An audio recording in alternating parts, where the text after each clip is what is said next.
Hello guys, welcome back to my channel. So in this video will be talking about the structure of brain. मैं एक छोटे से इस flow chart से आपको ये पूरा समझाने वाली हूँ। तो सबसे पहले brain is divided into 3 parts, fore brain, mid brain and Hind brain.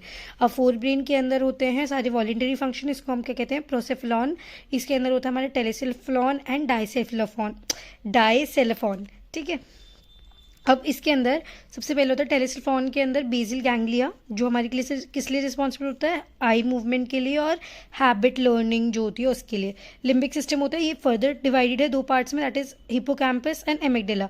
Hippocampus is the LTM of emotional events, LTM is long term memory, then amygdala is responsible for emotion like fear, ठीक है। Fear के लिए सबसे ज़्यादा important है amygdala.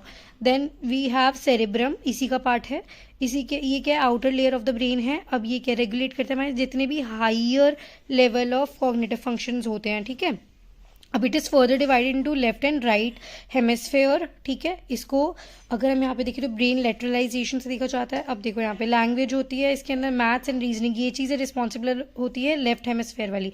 Right hemisphere वाली कौन सी होती है, इमेजेस हो गए, स्पेशल रिलेशंस हो गए हमारे, और जितने हमारे पैटर्न्स हो गए ना, क्या कहते हैं, और फिर हमारे इमोशंस हो गए, ये दोनों आपस में कनेक्टेड होते हैं बाय वाइट लेयर्स, ठीक है। वो कौन सी होती है, कॉर्पस कॉलोसम, ठीक है। वो इनके थ्रू ये दोनों आपस में कनेक्टेड होते हैं। अब इसके अंदर ब्रेन के अंदर हमारी 4 लोब्स होती हैं, वो हम आगे पढ़ेंगे।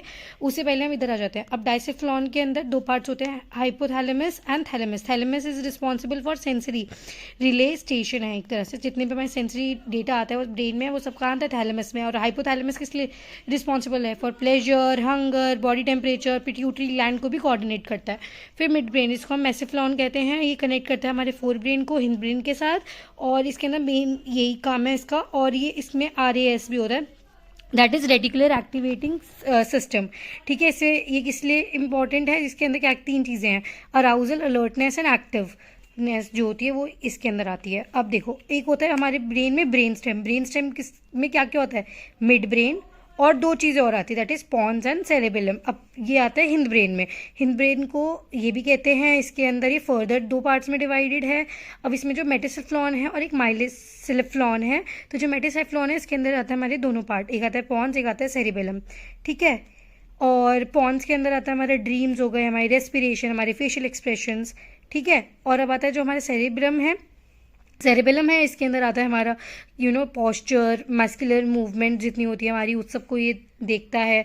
और क्या स्टोर करता है, हमारी मेमोरी एंड जितनी भी हमारी मेमोरी मूवमेंट्स होती हैं, सो ठीक है। अब इसमें इसका मतलब क्या होता है, जैसे कि हम लोग जब भी मसल मेमोरी जो होती है बेसिकली उसके लिए होता है ये। जैसे कि हमको पता है ना, हर रोज़ सुबह उठ के हमको याद नहीं करना पड़ता ना कि कैसे चलते हैं, वो हमारे उसमें स्टोर हो चुका है, तो वो भी हिंद ब्रेन में आता है। अब इसका जो इस वाले पार्ट में सिर्फ एक ही चीज़ होती है, दैट इज़ मेड्यूला ऑब्लंगटा। ये सबसे लोएस्ट पार्ट है ऑफ द ब्रेन, और इसको हम कहते हैं vital centre of the brain, ठीक है। क्यों, और क्योंकि ये बहुत इंपॉर्टेंट है। क्यों, इसकी सबसे ज़्यादा मेन चीज़ें जो हमारे ब्रेन जो जिसके लिए रिस्पॉन्सिबल है, that is breathing, heart rate and blood pressure. So I try to cover each and every structure of the brain in a shortest time period. और अब इसके अंदर एक चीज़ और है, वेट, इसके अंदर आते हैं हमारे लोब्स। लोब्स कौन से होते हैं हमारे, सबसे पहला होता है हमारा फ्रंटल, पेरिटल, टेम्पोरल, ऑसिपिटल। अब फ्रंटल लोब जो होता है सबसे आगे होता है, इसके अंदर सारे हमारे वॉलेंटरी फंक्शंस होते हैं, ठीक है। मूवमेंट के लिए रिस्पॉन्सिबल होता है, रीजनिंग के लिए, और इसमें स्पीच प्रोडक्शन भी होता है, जिसको हम ब्रोकाज एरिया कहते हैं। लेफ्ट फ्रंटल में होता है ब्रोकाज एरिया। सिमिलरली एक और हमारा होता है टेम्पोरल लोब। टेम्पोरल लोब किसके लिए रिस्पॉन्सिबल है, फॉर प्रोसेसिंग ऑडिटरी इन्फॉर्मेशन। इसके अंदर होता है स्पीच कॉम्प्रीहेंशन। अभी मैंने पेरिटल इसलिए छोड़ा क्योंकि देखो यहाँ पे स्पीच प्रोडक्शन के लिए ब्रोकाज एरिया है, लेकिन स्पीच कॉम्प्रीहेंशन के लिए क्या है, वेर्निक्स एरिया है, ठीक है। ये चीज़ याद रखना है। Then we have parietal lobe, ये हमारी सेंस ऑफ टच, और इसके अंदर क्या होता है, लिम्ब पोजीशन अवेयरनेस भी हमें बताता है कि हमारे हाथ पैर का मतलब किस एंगल में अटैच्ड है वो।